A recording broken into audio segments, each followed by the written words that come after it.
Hello everyone, परिपूर्णता season 1 के इस एपिसोड में आपका स्वागत है। मेरी आशा है और मेरा विश्वास है कि आपने अभी तक इस सीज़न 1 से आशीष को पाई होगी। और पिछले हफ्ते हम लोगों ने पास्टर वैभव की गवाही से बरकत पाई और आपके मैसेजेस के लिए आपका धन्यवाद करते हैं कि आपने हमको बताया कि कैसे उनकी गवाही ने आपकी मदद करी। और मैं विश्वास करता हूँ कि आज भी जब हम लोग उनकी गवाही को आगे उनकी कहानी को उनकी गवाही को आगे लेके जा रहे हैं तो हम लोग और भी गहरी बातों को सीखेंगे। और अगर आपको बरकत मिली है तो आप जल्दी से इस लिंक को अपने दोस्तों के साथ, परिवार के साथ शेयर कर सकते हैं ताकि वो लोग भी आशीष को पाएँ। और अगर आपने लास्ट वीक के एपिसोड को नहीं सुना है तो डिस्क्रिप्शन में लिंक है, ज़रूर से इस एपिसोड के बाद आप उसको सुने ताकि आपको पूरी कहानी, पूरी उनकी गवाही पता चल सकेगी कि कैसे यीशु मसीह ने उनकी ज़िंदगी में काम किया और कैसे उन्होंने बताया कि खुद यीशु मसीह उनके घर में उनके पास आए। तो मैं ज़्यादा समय ना लेते हुए प्रभु के जन का स्वागत करता हूँ। We welcome you, man of God. आपका धन्यवाद करते हैं कि आपने हमसे अपनी कहानी को बांटा और बहुत सारे लोगों को उससे बरकत मिली। वो लोग रिलेट कर पाए कि यीशु मसीह को कैसे जान सकते हैं। और आपने बहुत खूबसूरती से बताया कि आपने सब चीज़ों को कैसे बैलेंस किया। तो हम लोगों ने सीखा कि कैसे आपने अपने सफ़र में अपने परिवार को संभाल के रखा, उनके साथ चलते रहे। तो मैं आज उसी बैलेंस के बारे में बात करना चाहता हूँ कि कैसे जब हम यीशु मसीह को पाते हैं, जब हम किसी और जगह से आते हैं और जब सिर्फ हमने यीशु मसीह को ग्रहण किया होता है तो अपने परिवार में कैसे बैलेंस करते हैं। मैं चाहता हूँ कि आपको उस बारे में आज बताएं और गहरे में लेके चलें। Thank you pastor Mac. और हमारे व्यूअर्स को भी बिग थैंक्स कि वो हमारे साथ जुड़े और इस सफ़र को हमारे साथ कर सके। बहुत अच्छा सवाल आपने पूछा बैलेंस के ऊपर। और मैं सोचता हूँ जितने भी लोग प्रभु यीशु मसीह के पास आते हैं या आए हैं, उन सभी को कहीं ना कहीं अपने जीवन में इस बैलेंस को जानने की ज़रूरत पड़ी होगी। स्पेशली जब हम एक दूसरे फेथ से आते हैं, दूसरे बैकग्राउंड से आते हैं जो क्रिश्चियन बैकग्राउंड से अलग होता है। तो जैसा मैंने आपको पिछले एपिसोड में भी थोड़ा सा बताया था और इस बात का जिक्र हमने किया था कि ज़रूरी नहीं है कि एकदम से सब आपको समझें। और कुछ ऐसा ही मेरे साथ हुआ और सबके साथ होता है। और यहाँ पर बैलेंस क्रिएट करना बहुत ज़रूरी है कि आपकी प्रभु के साथ जो स्टैंडिंग है, जो प्रभु के साथ आप खड़े हैं, वो भी कॉम्प्रोमाइज़ नहीं होना चाहिए। और साथ साथ इस चीज़ का भी ध्यान रखना है कि जो आपके आसपास के लोग हैं वो भी इतने ज़्यादा आपसे चोट ना पाए कि वो आपसे और आपके विश्वास से दूर चले जाएं। तो ये बैलेंस क्रिएट करना बहुत ज़रूरी होता है। बैलेंस को क्रिएट करने का ये अर्थ नहीं है कि अब हम जो लोग हमसे उम्मीद करते हैं हम उसको पूरा करें। अगर मैं सरल भाषा में इस बात को समझाने की कोशिश करूं तो कई बार ऐसे पल आएंगे, कई बार ऐसे इवेंट्स आएंगे जिसमें आपको पार्टिसिपेट करने के लिए कहा जाएगा जी। और अक्सर ये सवाल हमारे पास आता है कि मैं अकेला हूँ घर में जो सेव्ड हुआ, हम बचाया गया हूँ, मगर घर के कुछ फंक्शंस हैं, कुछ चीज़ें हैं जिसमें हमें पार्टिसिपेट करने के लिए कहा जाता है। और वहाँ पर बहुत सी दफ़ा बहुत सारे लोग सफोकेट करते हैं। और मैं अपनी लाइफ से यही बता सकता हूँ कि उस पल में आपकी जो प्रभु यीशु मसीह के साथ जो आपकी स्टैंडिंग है वो बहुत ज़रूरी है। आप मनुष्य को खुश करने की वजह से अपने विश्वास को भी ठेस नहीं पहुंचा सकते, क्योंकि जो आप बिलीव करते हैं उसको आपको उस पर खड़े भी रहना है। और साथ ही साथ बस विजडम में, बस अक्लमंदी में और समझ में बस इतना करना होता है कि हम जब अपना स्टैंड लें तो हम उस स्टैंड को दीनता के साथ लें, प्यार दिखाते रहें, ताकि स्टैंड भी लें और अगले को यह भी मैसेज जाए कि हम आपके खिलाफ नहीं हैं, पर हमारा अपना बिलीफ सिस्टम है जिसको हम छोड़ेंगे नहीं। और शायद एक पैसेज भी है बाइबल में जो बहुत कंफ्यूजिंग सा सुनाई देता है और अक्सर लोगों ने मुझसे उसका अर्थ पूछा है। लिखा है, यीशु मसीह ने कहा कि मैं पृथ्वी पर तलवार चलाने आया हूं जी, ये मत सोचो कि मैं मिलाप कराने आया हूं, जो कि बहुत कॉन्ट्रडिक्टरी है उनके स्वभाव से। वो बल्कि वो तो शांति के राजकुमार हैं, वो तो प्रेम है, गॉड इज लव। तो जो परमेश्वर खुद प्रेम है, वो कैसे इस बात को कह रहे हैं कि मैं मिलाप कराने नहीं आया हूं मगर तलवार चलाने आया हूं। मैं तो यहां तक के लिखा है बाइबल में कि मैं पिता को पुत्र से अलग करने आया हूं और माँ और बेटी को अलग करने आया हूं। बहुत कॉन्ट्रडिक्टरी समझ में आता है, पर उसका अर्थ सिर्फ इतना सही है कि यीशु मसीह ये नहीं कह रहे हैं कि बिल्कुल एक जो तलवार होती है उसको चलवा दें और लहू बह जाए। वो एक स्पिरिचुअल बात है, उसको हम आउट ऑफ कॉन्टेक्स्ट ना ले। वो एक स्पिरिचुअल बात है और वो ये कहना मांगते हैं कि क्योंकि अगर आप उसी पैसेज में पढ़ेंगे मत्ती उसके 10वें अध्याय में, आई थिंक 34 वर्स ऑनवर्ड्स वो सारा वाक्य है, वहां पे लिखा है जो किसी भी चीज को मुझसे ज्यादा योग्य समझता है वो मेरे योग्य नहीं है। यहां तक लिखा है कि अगर कोई अपने माता पिता को भी मुझसे ज्यादा योग्य समझता है, तो क्या यहां पर यीशु मसीह कह रहे हैं कि किसी को योग्य मत समझो, किसी की वैल्यू मत करो, किसी को प्यार नहीं दिखाओ? ये वही यीशु मसीह है जिन्होंने आज्ञा दी मूसा को कि माता पिता का आदर करना। तो फिर आखिर ये इस अध्याय में क्या हो रहा है? बात इतनी सी है कि यीशु मसीह ये समझाना मांगते हैं, परमेश्वर हमें ये समझाना मांगते हैं that he deserves the first place. वो हमारे जीवन में सबसे उत्तम दर्जा डिजर्व करते हैं। और वो सिर्फ इतना कहना मांगते हैं कि अगर जिस जगह पर उन्हें रखा गया, जहां पर हम रख करके उनकी वैल्यू करते हैं, वहां कोई और नहीं आ सकता। जब कोई शख्स यीशु मसीह पर विश्वास करता है और उसके आसपास के लोग उस बात पर विश्वास नहीं करते, वहां पर उसे अपना स्टैंड लेना होगा और कहना होगा मुझे यीशु मिला है, मैंने देखा है उद्धार को, मैंने देखा है कैसे प्रभु ने मुझे छुआ है और मैं इन बातों को नकार नहीं सकता हूं। ये करते हुए कोशिश ये करनी है कि हम किसी को ठेस ना पहुंचाएं, हम अपना प्यार दिखाएं और उनके लिए दुआ करते रहें, और यही वो बैलेंस होता है। और मैं अपनी गवाही से आपको ये बता सकता हूं कि ऐसा ही बैलेंस मैंने अपनी लाइफ में बना के रखा। कई चीज़ों में मुझे इन्वॉल्व जब होने के लिए कहा गया, मैंने साफ मना किया, मगर बेटा होने का जो मेरा रोल है मैंने उसे पूरा निभाया। मैंने प्यार में कोई कमी नहीं छोड़ी, मैंने साथ देने में कोई कमी नहीं छोड़ी, मगर जिसे कहते हैं ना draw your line, I think यही वर्ड है। हमें अपनी लकीर खींचनी होती है कि इसके आगे मैं किसी को भी खुश करने के लिए नहीं जाऊंगा, क्योंकि मेरे लिए सबसे ऊपर मेरा परमेश्वर है। और देखिए, कई बार साउंड होता है कि हम बहुत सेल्फिश हो जा रहे हैं, ये कैसा सा टीचिंग है कि क्या मतलब सब लोग को छोड़ दें। सब नहीं, छोड़ने की कोई बात नहीं कर रहा है, ना घर को छोड़िए ना रिश्तेदारों को छोड़िए। यीशु मसीह ने उस आदमी को चंगा किया और कहा जा अपने घर में जाके बता, God believes in our house. भजन संहिता में लिखा है कि अगर घर को बनाने वाला यहोवा ना हो तो बनाने वाले का परिश्रम व्यर्थ है। यानी परमेश्वर हमारे घर को बनाना चाहता है, पर साधारण से शब्दों में अगर हम इस बात को समझने की कोशिश करें तो परमेश्वर बस इतना सा मैसेज दे रहा है कि एक दायरा है जिसके बाहर हम मनुष्य को खुश करते समय परमेश्वर का निरादर नहीं कर सकते।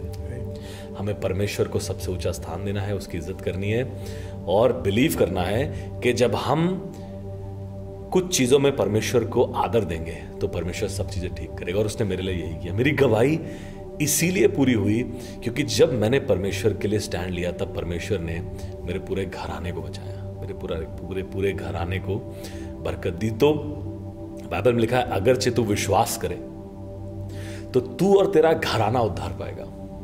इसका मतलब परमेश्वर की इच्छा यही है कि हमारा पूरा घराना उद्धार पाए। आपने सुना होगा हम अंत के समय में जी रहे हैं, और बाइबल में लिखा है कि उसने संसार के अंत को इसलिए डिले कर दिया ताकि और लोग बच सके। जो परमेश्वर अपने वापस आने को डिले कर सकता है ताकि लोग बचाए जाएं, आप जान सकते हो कितना दयालु परमेश्वर है, कितना कृपालु परमेश्वर है। मगर उसकी कृपा का ये मतलब नहीं कि हम उसे नीचा कर दें या उसे वो दर्जा ना दें जो वो डिजर्व करता है। तो मैं इसको यही कह के कंक्लूड करूंगा बैलेंस को कि जो आप बिलीव करते हैं, जो आप मानते हैं, आप उसमें कॉम्प्रोमाइज मत करिए। मगर जब आप स्टैंड ले रहे हैं अपना, आप खड़े हैं अपने विश्वास पे, तो बस इस चीज का ध्यान रखिए कि किसी का तिरस्कार ना हो, किसी की बेइज्जती ना हो, और आप ये मैसेज ना दें कि हमें किसी की परवाह नहीं है। हमें परवाह सबकी है, हम प्यार सबसे करते हैं, मगर जो हम बिलीव करते हैं हम उसे नहीं त्याग सकते। I think this is what balance is all about. Thank you इस हमको गहराई में ले जाने के लिए, और ये सच में बहुत खूबसूरती से आपने बताया कि कैसे हमको बैलेंस करना है, कैसे हमको लोगों को तिरस्कार नहीं करना, हमको बताना है कि जो प्यार, जो चीज़ हमने चखी है वो कितनी इम्पोर्टेंट है और कितनी खूबसूरत है। लेकिन जब मैं सुन रहा था, तो जब हम लोग यीशु मसीह को जानते हैं तब हमको ये कैसे ये डिफ्रेंशिएट करना है, कैसे हमको इस अंतर को लेके आना है, कैसे हमको ये पता करना है कि कौन लोग हमारे उस आगे सफ़र के लिए जो हमें यीशु मसीह के साथ करना है वो सही है, और कौन लोग हैं जिनको हमें छोड़ने की ज़रूरत है। क्योंकि जब हम यीशु मसीह के साथ नहीं होते, उसको नहीं जानते, तो हम लोग बहुत सारी संगति में होते हैं, और बाइबल बात करती है बुरी संगति की। तो कैसे हमको उस चीज़ से अपने को अलग करना है ताकि हम प्रभु यीशु मसीह की पवित्रता में और यीशु मसीह की तरह बन सके और उसमें बढ़ सके। प्लीज़ आप हमारी मदद कीजिए इस चीज़ को अच्छे से जानने में। श्योर।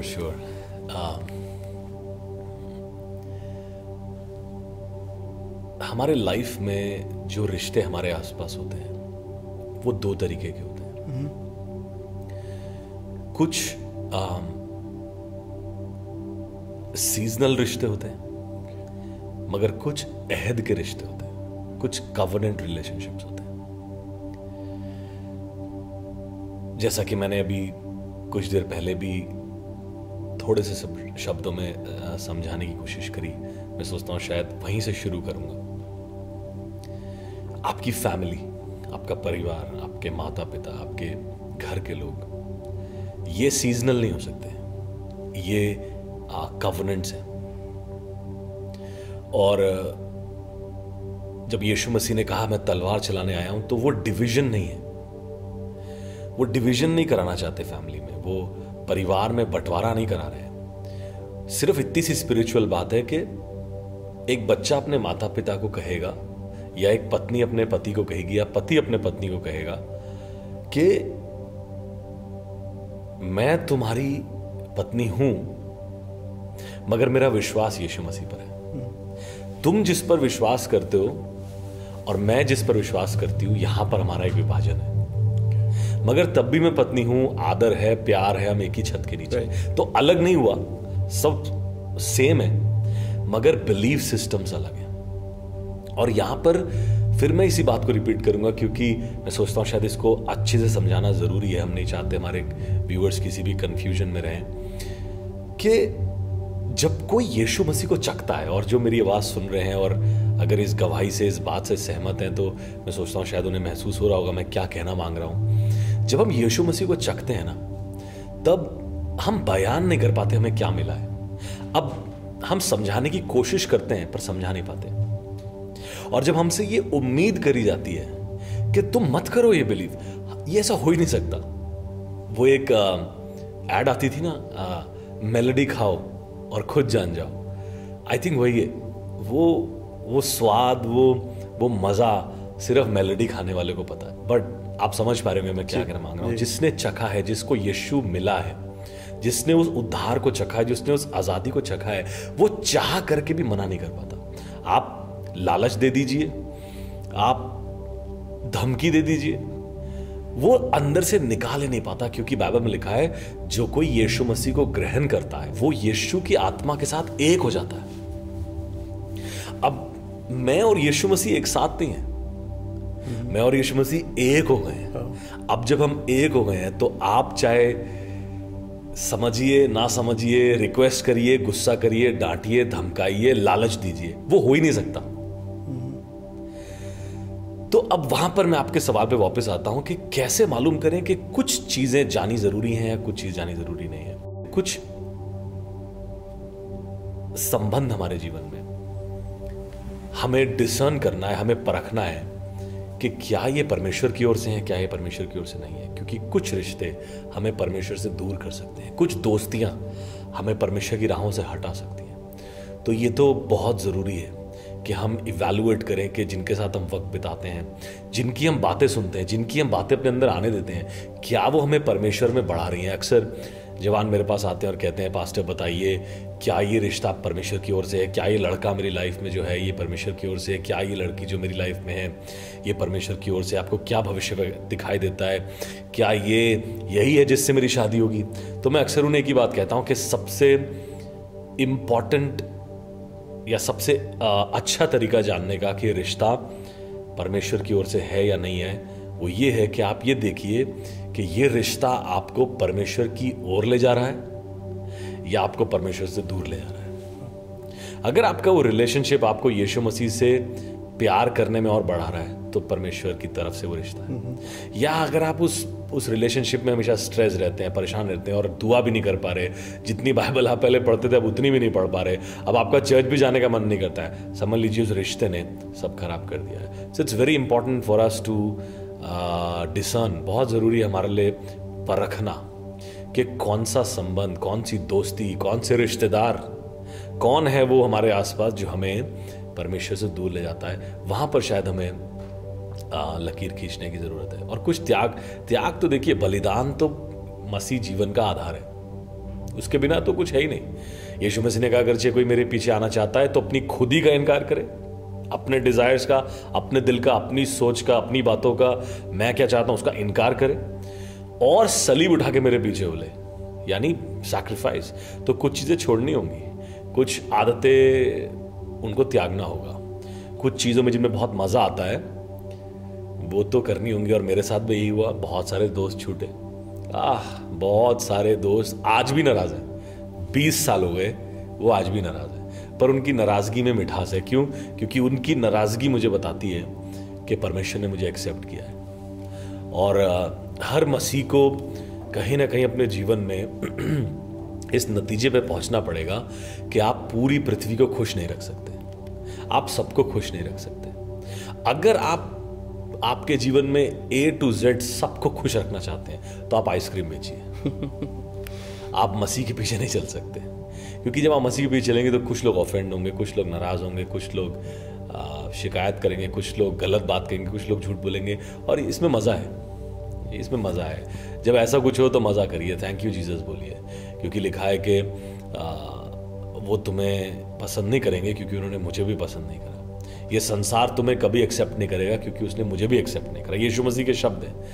तो या वी मस्ट बी हैप्पी। हमें खुश रहने की जरूरत है उन लोगों के साथ जो खुदा ने हमारे जीवन में रखे, वो कवनेंट रिलेशनशिप्स जो हमारे लिए, हमारी मसीह जीवन के लिए आशीष का कारण है। Thank you. जब आप शेयर कर रहे थे तब मुझे एक वो वर्स याद आई जो कि हमको पहला कुरिन्थियों 10:33 में मिलती है। इसमें लिखा है, पौलुस कहने लगा कि मैं भी अपने हित का नहीं बल्कि दूसरों के हित का ध्यान रखकर सब बातों में सबको प्रसन्न करने का प्रयत्न करता हूँ। वो कह रहे जिससे वो मुक्ति प्राप्त कर सके। तो यहाँ पे लिखा है कि मैं प्रयत्न करता हूँ। तो कई बार मैं आपकी बात से समझ पाया कि हमको कोशिश करते रहना है, हमको उनको यीशु मसीह से ठोकर नहीं दिलवाना है। क्योंकि कई बार ऐसा होता है कि लोग यीशु मसीह से नहीं, आपके स्वभाव से, आप जैसे उनको ट्रीट करते हैं उससे ठोकर खाते हैं और उनको लगता है कि शायद यीशु मसीह भी ऐसा ही है।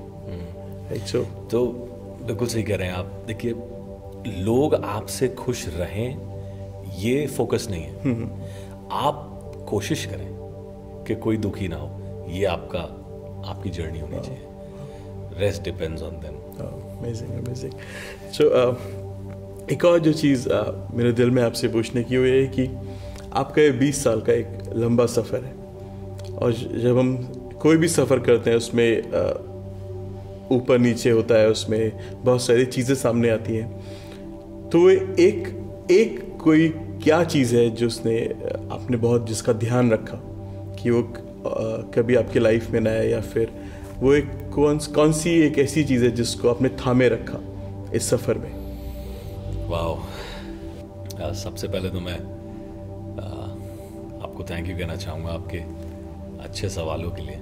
Very good questions.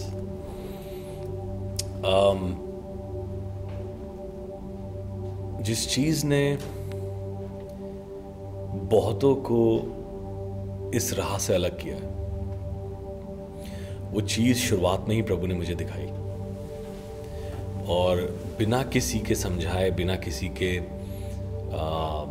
मेंटरशिप दिए, पवित्र आत्मा ने मुझे इस बात को पहले दिन से सिखाया कि मैं ये गलती ना करूं। और वो गलती थी ठोकर खा जाने की गलती। देखिए, जब यीशु मसीह हमारे जीवन में आता है तो हमारी स्पिरिट उसको रिसीव करती है जी। हमारी आत्मा, हमारी स्पिरिट उसको ग्रहण करती है। हमारी स्पिरिट, हमारी आत्मा उसका रेवलेशन पाती है, उसका दर्शन पाती है, और हम जो उसका दर्शन पाते हैं वो हमारी रूह में होता है। मगर मनुष्य सिर्फ शरीर और रूह से नहीं बना है। जो मैं बांटने जा रहा हूं बहुत इंपॉर्टेंट है, और विश्वास करता हूं हमारे व्यूअर्स हमारे साथ जुड़े हैं और अच्छे से इस बात को सुन रहे हैं और समझने की कोशिश कर रहे हैं। हमारा शरीर, हम जो हैं वो सिर्फ शरीर और रूह नहीं है। हम बॉडी हैं, हम स्पिरिट हैं, और हम सोल हैं। सोल यानी हमारे सोच विचार, हमारी कॉन्शियंस, हमारे फीलिंग्स, हमारे इमोशंस, हमें अच्छा लगना, बुरा लगना, हमारे आंसू, हमारी खुशी, वो आत्मा नहीं है, वो हमारी सोल है, हमारे प्राण है। और शैतान को यह बात मालूम है कि जब इन्होंने अब प्रभु यीशु मसीह का दर्शन पाया है और इनकी स्पिरिट में काम हुआ है, इनकी आत्मा में काम हुआ है, इन्हें नया जीवन प्राप्त हुआ है, तो अब इन्हें कोई उद्धार पाने से रोक नहीं सकता, अब इन्हें स्वर्ग जाने से कोई रोक नहीं सकता। जी। तो उसके पास बस एक तरीका बचता है हमें पीछे खींचने का, कि कुछ ऐसा करे कि हमारे प्राण, हमारी सोल में हमें कुछ बुरा लग जाए। आपने गौर किया होगा, कई बार लोग चर्च आते हैं, उन्हें बड़ा अच्छा लगता है और वो बढ़ने लगते हैं और उन्हें बड़ा मज़ा आता है, वो एकदम हर संडे टाइम पे, और पास्टर साहब मज़ा आ गया, और हम आपकी सॉन्ग बुक भी खरीदना चाहते हैं, हम आपकी सीडी भी खरीदना चाहते हैं, हम यूट्यूब में भी आपको देखना चाहते हैं, एकदम से बहुत एक्साइटेड। मगर आपने देखा होगा उनमें से कुछ लोग एकदम से फिर ढीले पड़ जाते हैं। क्या कारण है? कुछ बुरा लग गया, चर्च में कोई चीज़ खटक गई, किसी ने उन्हें कुछ कह दिया, वो एकदम से बहुत तेजी से बढ़ रहे थे, और एक चर्च में एक आंटी थी, वो पुराने जमाने वाली क्रिश्चियन थी, उन्होंने कुछ एक बात कह दी कि सुनो, ज्यादा थोड़े कम हाथ उठाया करो। और उस दिन उन्हें ऐसा लगा, हाय हम तो इतना अच्छा बढ़ रहे थे और हमें लगा ये वाली आंटी तो चर्च में बड़ी अच्छी है, पर इन्होंने हमें चेक कर दिया, करेक्ट कर दिया। वहीं पे उन्हें बुरा लग गया। और आपको मालूम क्या हुआ? जैसे ही बुरा लगा, ऑफेंड हुए, ठोकर खाई, वो सारा एक्सपीरियंस जो यीशु मसीह के छूने से आया था मिट्टी हो गया, ढेर हो गया, पूरे उस स्पर्श पे पानी फिर गया, और वो बुरा मान के घर बैठ गए। न जाने कितने लोगों ने अपने जीवन में यीशु को और अनंत जीवन को हाथों से जाने दिया क्योंकि वो ठोकर खा गए। तो मैं ज्यादा डिटेल्स में तो नहीं जाऊंगा, मगर मेरे सामने भी बहुत सारी ऐसी चीजें आई जिन्होंने मुझे अवसर दिया कि मैं ठोकर खा सकूं, बुरा मान सकूं और जा सकूं वापस। तो देखिए क्या होता है कि लोग फिर कुछ लोगों को देखकर कहते हैं हमें नहीं जाना चाहिए, हमें नहीं चाहिए यीशु मसीह। पर अगर कोई ईमानदारी से अपने आप से सवाल पूछे कि गलती उस समय थी किसकी? क्या जीसस की गलती थी या कुछ लोगों की गलती थी? मैं कुछ लोगों की वजह से या उनके लाइफ को देखकर, या वो अगर सही से बाइबल फॉलो नहीं कर रहे हैं, तो मैं यीशु मसीह को क्यों गलत बोलूं? मैं अपना उद्धार क्यों जाने दूं? तो शैतान यही करता है। उसको मालूम है कि कुछ ऐसा क्रिएट कर दो कि ये लोग चर्च से, मसीह लोगों से ठोकर खा के वापस चले जाए। तो बस इसी बात का मैंने बहुत ध्यान रखा, और पवित्र आत्मा ने हमेशा मुझे सिखाया पहले दिन से कि बेटा, मैं वो नहीं हूं जो मेरे लोग रिप्रेजेंट करते हैं। आप क्यों देख रहे हैं उन अंकल को जो अभी भी गलत राहों पे हैं, चर्च में रहने के बाद भी, है ना? और वैसे भी जिस समाज में हम लोग बड़े हुए हैं, तो हमें बचपन से हमारे दिमाग में इंस्टिल कर दिया गया है कि माइकल दारू पी के दंगा करता है और जूली बार में नाचती है ना? तो हमारे माइंड में वो प्रोग्राम्ड है कि दिस इज क्रिश्चियनिटी। क्रिसमस मतलब वाइन, सब चीजें वहीं पर आके एकदम से, क्योंकि हमारे समाज में इसी तरीके से उसको रिप्रेजेंट किया गया। तो मैंने हमेशा से इस बात को अपने दिल के बहुत करीब रखा कि लोग जो दिखाते हैं यीशु कौन है, मैं उस पर बिलीव नहीं करता हूं। परमेश्वर का वचन जो कहता है, मुझे उस पर बिलीव करना है। जो वचन कहता है वो मेरा परमेश्वर है, और लिखा है वो he is a holy God, he is the king of king and the lord of lords. वो राजाओं का राजा, प्रभुओं का प्रभु है। वो परखा गया तब भी किसी गुनाह में नहीं पड़ा, and he is a sinless God, और वो अंधकार नहीं, वो ज्योति है, और मैं उसकी संतान हूं। तो बस इस बात को ये कह के ख़त्म करूंगा कि मैंने इस सफ़र में अपने आप को हमेशा से समझाया कि मुझे बुरा नहीं मानना है, मुझे रुकना नहीं, क्योंकि ठोकर आपको रोक देगी। लिखा है कि तुम तो भली बाती दौड़ रहे थे, तुम्हें किसने रोक दिया? Who stopped you? You were running. तो समझ में ही आता है कि मसीह जीवन आत्मा से शुरू होता है, और कोशिश करें कि ये आत्मा में ही चले। ये आत्मिक जीवन है, ये इमोशनल जीवन नहीं है, ये आत्मा का जीवन है। और जब हम अपने इमोशंस, अपने जो हमारा फीलिंग्स हैं, उनके बेसिस पे अगर हम मसीह जीवन बिताएंगे तो हम कहीं ना कहीं हारेंगे। मगर अगर हम आत्मा में चलेंगे तो हम परमेश्वर की संतान ठहरेंगे, और हम कभी ठोकर नहीं खाएंगे। वाह, मैं उम्मीद करता हूँ कि जितने लोगों ने सुना उनकी मदद हुई होगी इससे।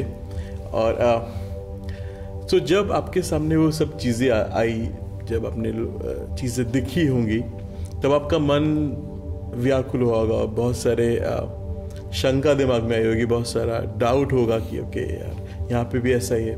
तो उस वक्त में कौन सी एक ऐसी चीज़ थी जिसने आपको थाम के रखा, और जिसने आपको कहा कि नहीं नहीं, मुझे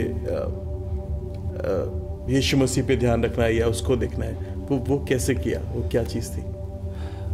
जैसा कि मैंने आपको बताया कि ये सीखना पड़ता है। अपनी आंखों को यीशु पे लगाए रखना एक आर्ट है, और वचन में लिखा है कि अपने सिद्ध करने वाले यीशु की ओर ताकते रहो, और उस दौड़ में दौड़ो जिसे तुम्हें दौड़ना है। तो आप देखिए, बाइबल हमें इब्रानियों में कह रही है कि तुम दौड़ में दौड़ रहे हो। तो जब हम दौड़ में दौड़ते हैं तो हम कहाँ देखते हैं? हम जब दौड़ में दौड़ते हैं तो हम सामने देखते हैं, और हम एम की तरफ, अपने गोल की तरफ देखते हैं, फिनिश लाइन की तरफ देखते हैं। मगर बाइबल कह रही है यीशु की ओर ताकते रहो। तो ये मसीह जीवन में अगर आप वाकई अपनी दौड़ पूरी करना चाहते हैं तो आप फिनिश लाइन की तरफ भी मत देखिए, आप यीशु की तरफ देखिए। Look at Jesus. और मैंने तो अपने आप को ऑफेंस प्रूफ बना लिया था, ठोकर प्रूफ बना लिया था। मैंने वादा किया था अपने आप से, मैं बुरा नहीं मानूंगा, सब अच्छा है, सब अच्छे है, मुझे सबके अंदर कुछ अच्छा ढूंढना है। नहीं, अगर दिखाई दे भी रहा है कोई कमी है, क्योंकि कमी तो मुझ में भी है। और यही बेस्ट तरीका होता है मसीह जीवन बिताने का। जब हम बहुत जजमेंटल हो जाते हैं तो फिर हम क्रिटिसाइज करने लगते हैं, फिर हम बहुत नापने लगते हैं लोगों को। That is not what God wants. परमेश्वर चाहता है हम अपने आप को जांचें, है ना। तो बेस्ट तरीका यही है कि हम अपने आप को हम्बल रखें और हम सबके अंदर कुछ पॉजिटिव ढूंढें, और जहां आपको लगे भी कहीं बुराई हो रही है वहां से हट जाए। आप पार्टिसिपेट ना करें। जहाँ आपको नहीं लग रहा है कि कुछ ऐसा घटने वाला है जहाँ पर आप घिर सकते हैं, वहाँ से आप निकल जाइए। अपने आप को जितना हो सके साफ रखें और जितना प्रभु की ओर देख सकते हैं उसे देखें और खुशी के साथ अपने जीवन को बिताएं। तो यही मैंने किया।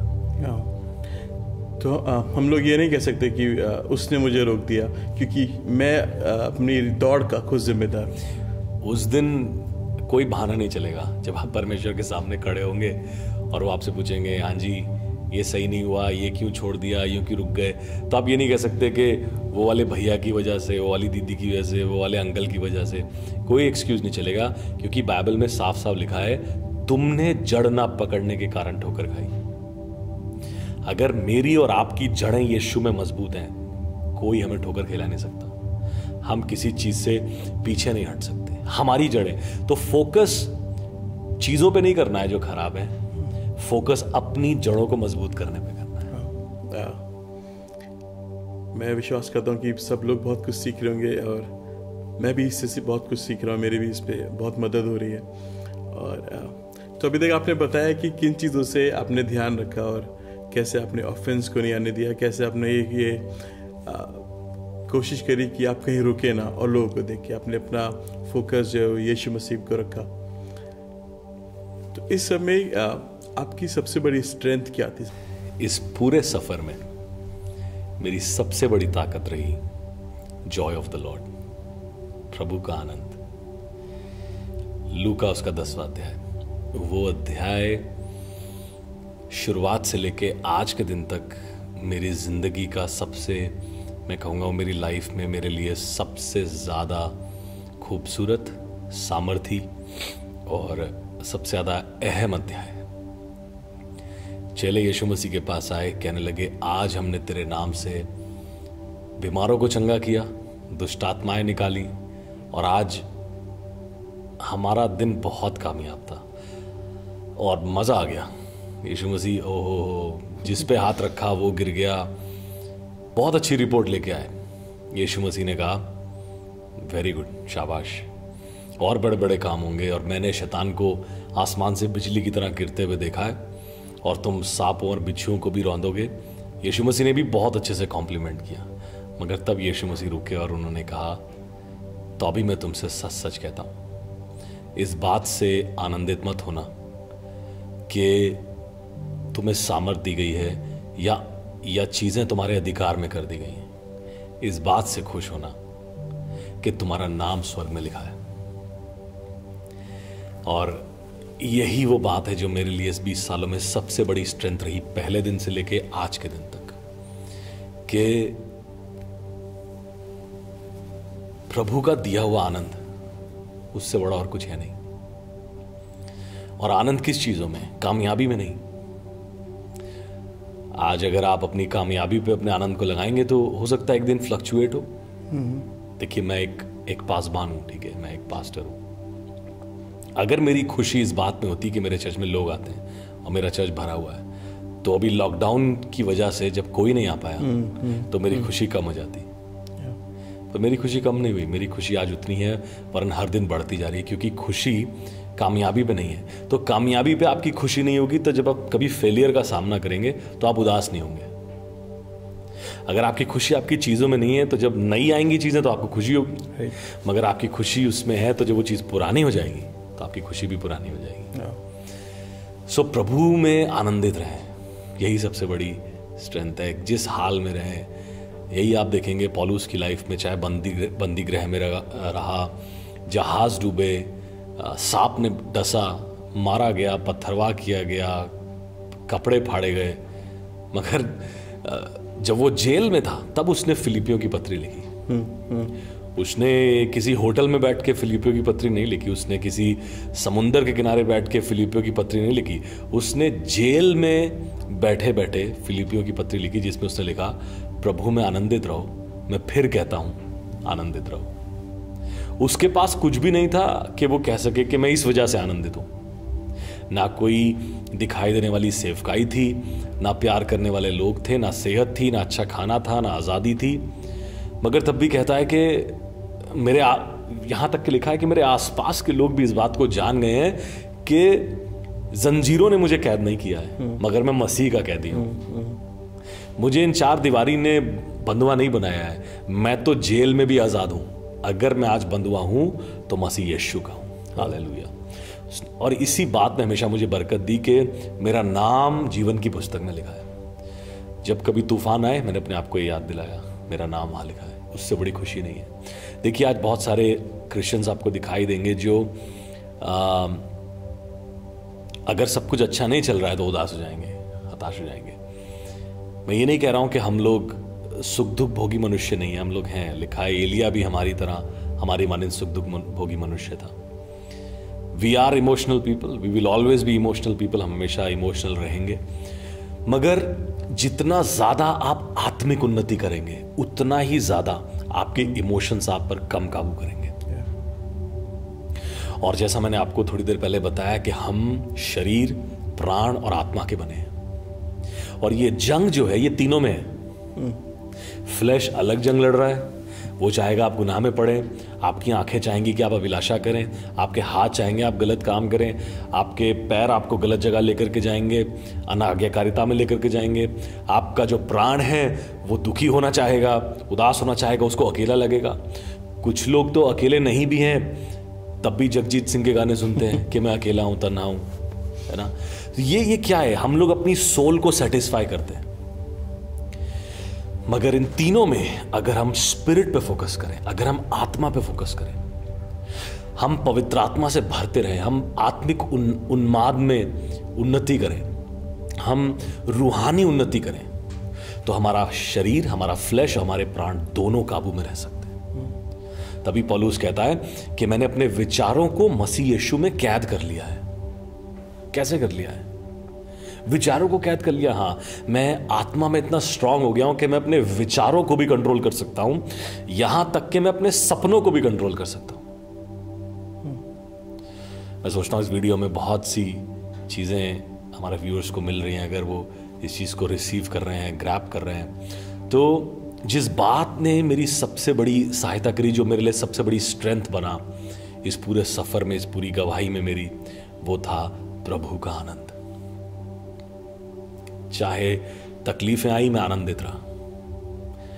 वो खुशी जो बयान नहीं करी जा सकती, वो खुशी जो हालातों की वजह से नहीं है, अगर आप उस खुशी में आपने जीवन बिताना शुरू कर दिया, आपको कोई रोक नहीं पाएगा। हो सकता है मेरी लाइफ में आज कमी का सीजन हो, कोई बात नहीं, बढ़ती का फल दिखाई देगा एक दिन, पर जब तक बढ़ती का फल दिखाई नहीं दे रहा है तब तक आपके पत्ते हरे भरे होने चाहिए, आपकी शाखाएं मजबूत होनी चाहिए, आप दृढ़ता के साथ खड़े रहने चाहिए। तूफान आए, आप उखड़ने नहीं चाहिए। आप चाहे आज फ्रूट नहीं है, चाहे शायद मैं दुआ कर रहा हूं मेरी जॉब नहीं लगी है, शायद मेरा आर्थिक समस्या भी ठीक नहीं हुई है, शायद मेरी शादी नहीं हुई है, मैं भी हील नहीं हुआ, बहुत सारी चीजें शायद अभी पूरी नहीं हुई हैं, मगर इससे ये मतलब नहीं है कि मैं हताश होकर, निराश होकर बैठ जाऊं, उदास हो जाऊं। मैं खुश रहूं, आनंदित रहूं, मजबूत रहूं, प्रभु के वचन में बना रहूं, कलीसिया में बना रहूं, और जब मैं कलीसिया में जाऊं तो लोग देखें और कहें यार इससे ज्यादा आशीषित कोई नहीं है। अगर आज आपके जीवन की यह गवाही है कि आपको देखकर कोई आदमी कहता है कि यार इनसे खुश कोई नहीं है, इनसे ज्यादा ब्लेस्ड कोई नहीं है, तो मैं सोचता आपकी गवाही पूरी हो चुकी है। उसको नहीं मालूम आपकी जेब में कुछ नहीं है, उसको नहीं मालूम आप किस हालत से जा रहे हैं, पर वो आपके चेहरे को देखकर, आपकी बातों को सुनकर, आपके विश्वास को देखकर कहता है यार इनकी लाइफ में तो कोई प्रॉब्लम ही नहीं है, ये तो बहुत ब्लेस्ड है। अगर ये आपकी गवाही है तो आप यीशु मसीह में 100% सही तरीके से चल रहे हैं। So my biggest strength has been to rejoice in the Lord. प्रभु में सदा आनंदित रहो। और मैं अपने व्यूअर्स को आज यही कहना मांगता हूं, अगर आप सुन रहे हैं आज आप खुश नहीं रह पाते हैं, उदास हैं, डिप्रेशन आपको बार बार खटखटाता है आपका दरवाजा, और आप इंतजार कर रहे हैं कि कब हालात अच्छे हो जाएंगे तो आप खुश हों, गवाही दें। गवाही हालातों के खुश होने में बाद में है, पहले इस चीज में है कि मौत की वादी में भी परमेश्वर मेरे साथ है, आग की भट्टी में भी मैं कंबल ओढ़े हुए हूं, मुझे ठंड लग रही है, शेरों की मान में भी मैं टहल रहा हूं और शेर मुझे छू भी नहीं पा रहे। शेरों की मान से बाहर निकल जाना ही सबसे बड़ी गवाही नहीं है, शेरों की मान में जीवित रहना सबसे बड़ी गवाही है। आग की भट्टी से मुझे बाहर खींच लेना सबसे बड़ी गवाही नहीं है, आग की भट्टी में मैं आराम से रह सकता हूं, यह सबसे बड़ी गवाही है। And this has been my strength, joy of the Lord is our strength. सच में जो प्रभु का जो आनंद है हमारी ताकत है, और अगर उसका आनंद हमें बना रहता है तो सिर्फ हमारा फोकस यीशु मसीह रहता है, और जो उसने हमारी ज़िंदगी में हमारे लिए किया है, जिस तरह से उसने हमको माफ़ किया है, हम लोग का फोकस उस पर रहता है, हम लोग आनंदित रहते हैं। तो हम लोगों ने ये आपकी ज़िंदगी से सीखा, लेकिन जैसे कि हम लोग जानते हैं ये जो साल रहा, ये 2020 एक टेस्ट मैच की तरह हमारे सामने आया। और तो जैसे इस वक्त जो कलीसिया है, जो चर्च है, और पूरी दुनिया इस वक्त एक सवाल को लेके जी रही है, और एक उनके पास ये क्वेश्चन है कि अब हमारी उम्मीद कहाँ है। हम इस चीज़ में जब कुछ आसपास सब कुछ खराब हो रहा है, तो हमें तब कैसे अपने उस उद्धार को थामे रखना है और अपने उस आनंद को कैसे बना के रखना है। यीशु मसीह ने बाइबल में कहा कि संसार में तुम्हें कलेश होंगे। तो यीशु मसीह ने कभी भी इस बात को डिनाई नहीं किया या इसको अबॉलिश नहीं किया कि अगर तुम मेरे पास आ गए हो तो अब तुम्हारे पास कोई प्रॉब्लम नहीं होगी। संसार में तो कलेश होंगे। शैतान के लिए लिखा है कि वो अभी भी इस संसार का राजा है, मगर आगे ये लिखा है कि ढांढस बांधो क्योंकि मैंने संसार को जीत लिया। स्पेशली मैं अपने व्यूअर्स को इस सीजन के लिए यही मैसेज देना चाहूंगा कि जो कुछ भी खराब हो रहा है, ये याद रखें कि कलीसिया यीशु मसीह की देह, यीशु मसीह का जो बदन है, वो मोर देन कॉन्करर है, और हम इन कलेशों में फना नहीं होंगे क्योंकि उसने संसार को जीत लिया है। हो सकता है सब चीजें खराब दिख रही हैं, मगर क्या बाइबल में नहीं लिखा था कि अंत के दिनों में ऐसा होगा? ये हमारे लिए कुछ खराब नहीं हो रहा, ये परमेश्वर के पुत्र के फिर से प्रकट होने की तैयारी है। इस समय हमारा आनंद बल्कि दुगना हो जाना चाहिए क्योंकि अब वो दिन निकट है जब हम अपने प्रभु को फिर से वापस आता हुआ देखेंगे। हम देखेंगे कैसे कलीसिया फिर से हम देखेंगे कैसे कलीसिया उठाई जा रही है, और अब तो वो वक्त नजदीक आ गया है जब यीशु मसीह और उसकी दुल्हन, उनका मिलाप हो। तो rejoice because you are saved, आप बचाए गए हैं, और आप इन दिनों को डर के मत बिताइए क्योंकि ये संसार के लिए डर के दिन है, हमारे लिए नहीं। हमारा परमेश्वर आज भी सिंहासन पर विराजमान है। चाहे आज बहुत सी जगहों पर चर्चेज नहीं ओपन हुए हैं, मगर यशायाह उसके 9वें अध्याय में लिखा है, ना तो उसकी शांति का अंत होगा और उसकी प्रभुता हमेशा बढ़ती चली जाएगी। और मैंने इस बात की बहुत नज़दीकी से मैंने इस बात को इस साल में देखा है कि चाहे कलीसियाएं बंद हुई, चाहे मीटिंग्स नहीं हुए, चाहे सर्विसेज नहीं हो पाए, मगर उसकी बादशाहत ने तब भी तरक्की करी है। लोग तब भी यीशु के पास आए हैं, सुसमाचार ज़्यादा फैला है और ज़्यादा काम हुए हैं, क्योंकि आप उसकी शांति का अंत नहीं कर सकते, आप उसकी प्रभुता को ख़त्म नहीं कर सकते। वो इस संसार का राजा नहीं है, उसकी किंगडम इस वर्ल्ड की किंगडम नहीं है, तो उसका राज्य बढ़ता चला जा रहा है और हम उसके वारिस हैं। इब्रानियों में लिखा है, we are part of an unshakeable kingdom. हम लोग ना हिलने वाली एक राज्य का हिस्सा है। हम चर्च का हिस्सा नहीं है सिर्फ, हम राज्य का हिस्सा है। सो हमारे पास तो एक भी कारण नहीं है दुखी होने का, व्याकुल होने का, परेशान होने का, क्योंकि हम वो ज्ञानी लोग हैं, हमें वो ज्ञान दिया गया है परमेश्वर के राज्य का, जिसने हमें पहले से बता दिया है कि ये होना ही था। और ये अच्छे साइंस हैं, ये साइन हैं जो बता रहे हैं कि अब नया यरूशलेम आने वाला है, अब फिर अंत होने वाला है। So for us, the believers, it is time to rejoice.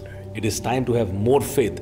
इस समय हमें और विश्वास दिखाना है और खड़े रहना है, और कलीसिया ही उत्तर है। कलीसिया ही, चर्च इज द आंसर। इस संसार में जो हो रहा है, परमेश्वर का राज्य ही जवाब है। और आज मैं इस बात को कहकर खत्म करना चाहूंगा कि हमें यीशु मिला है, हमें सब कुछ मिल गया है, और हमें इस बात को थामे रखना है, इस विश्वास को थामे रखना है। वचन में लिखा है कि तू जो कुछ तेरे पास है उसे थामे रहे, प्रकाशित वाक्य में लिखा है, जो कुछ तेरे पास उसे थामे रहे। आज हमारे पास क्या है? आज हमारे पास विश्वास है कि यीशु मसीह एक बार फिर से इस संसार में लौटेंगे और वो हमें अपने साथ लेकर के जाएंगे। इसी विश्वास को हमें थामे रखना है, रिजॉइस करना है। God is in control. बहुत से देशों में सब खराब हो रहा है, सरकारें गिर रही हैं, सब हाहाकार है, मगर प्रभु की दुल्हन, उसकी देह आज भी मजबूती के साथ खड़ी है। उसे कोई हिला नहीं सकता क्योंकि उसका राजा उसके साथ है। सो इसी बात को कहकर मैं आज आपको उत्साहित करना चाहता हूँ। सबसे पहले तो धन्यवाद करना चाहता हूँ, आपने इन दोनों एपिसोड्स में इस सफ़र को मेरे साथ किया। प्रभु का धन्यवाद करना चाहता हूँ, उसने मुझे मौका दिया 20 साल के बाद कि मैं अपनी गवाही 2 एपिसोड्स में रख सकूँ, और मुझे बहुत खुशी हो रही है सब बांटते हुए। और मैं विश्वास करता हूँ इन बातों से, इस गवाही से परमेश्वर आपको और विश्वास दे रहा है। So thank you for joining. और आने वाले एपिसोड में जो क्रिसमस स्पेशल होगा 24 तारीख को, मैं आपके साथ एक स्पेशल वर्ड को लेकर के आऊँगा और हम लोग मिल करके परमेश्वर की महिमा करेंगे। इन दोनों एपिसोड्स के लिए pastor Mac, thank you very much. I am really blessed to have you and I pray that God will bless you more. Thank you man of God. आपका धन्यवाद करते हैं कि आपने इतनी गहरी बातें इतने सरलता के साथ, इतनी आसानी से हमको समझा दी। मैं विश्वास करता हूँ कि जितने लोगों ने भी आज इस एपिसोड को सुना है, उनकी ज़िंदगी में एक एलिवेशन आया होगा, उनकी ज़िंदगी में उन्होंने एक नया मुकाम हासिल किया होगा अपने आत्मिक स्तर पे। मैं आपका धन्यवाद करना चाहता हूँ, और ये मेरे लिए सम्मान की बात है कि आपके साथ बैठ के इस एपिसोड को कर सका और आपसे वो उन चीज़ों को पूछ सका जो कि बहुत ज़रूरी है एक मसीह ज़िंदगी के लिए। Thank you.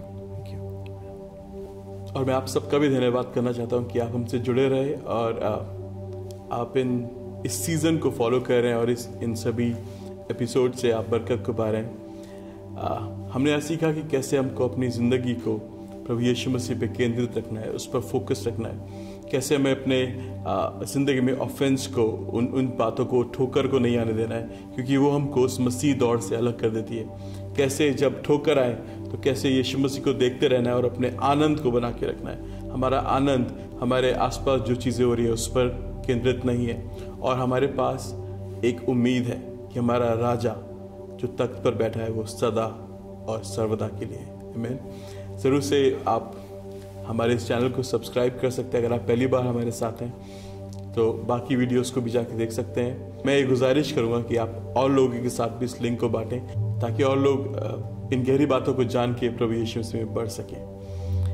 अगले हफ्ते फिर से एक नए एपिसोड में आपसे मुलाकात होगी। आपने सुना कि परमेश्वर के जन ने हमको बताया कि एक स्पेशल एपिसोड जो क्रिसमस के लिए होगा, ज़रूर से उसके लिए एक्साइटेड रहिए। अपनी आत्मा को तैयार करके हमसे जुड़ सकते हैं। आपका धन्यवाद करते हैं। प्रभु यीशु मसीह के साथ बने रहिए।